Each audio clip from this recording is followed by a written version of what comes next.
Akcija Keš za treš traje 5 godina i pruža mogućnost građanima da se oslobode dotrajalih električnih uređaja, a da pritom i zarade. Osim ekološki prihvatljivog uklanjanja opasnog otpada, SET reciklaža pokrenula i humanitarnu akciju Otpad za život.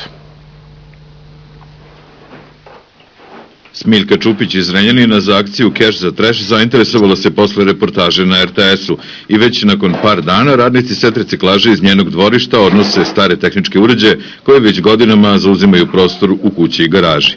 Umesto da nekome plati za odnošenje smeća, Smiljka je za stare aparate dobila novac na ruke.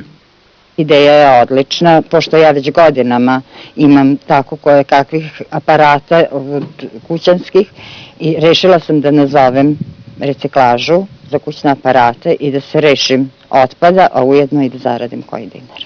Neka preporuka komšijama, građanima? Svakom bi preporučila da uradi po ovom programu reciklažu, zato što mnogi otpadi iz aparata štete okolini.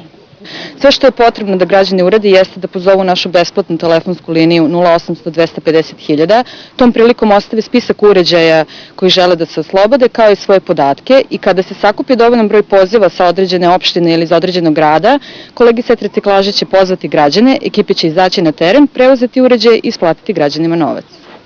Ovoga puta sa 10 adresa u Zrenjaninu odneto je više tona uređaja za reciklažu. SET reciklaža pokrenula i humanitarnu akciju Otpad za život, gde građani deo novca dobijen za dotrajale aparate mogu uplatiti u fond za lečenje dece od teških oboljenja. Svi detalji dostupni su na internet stranici SET reciklaže.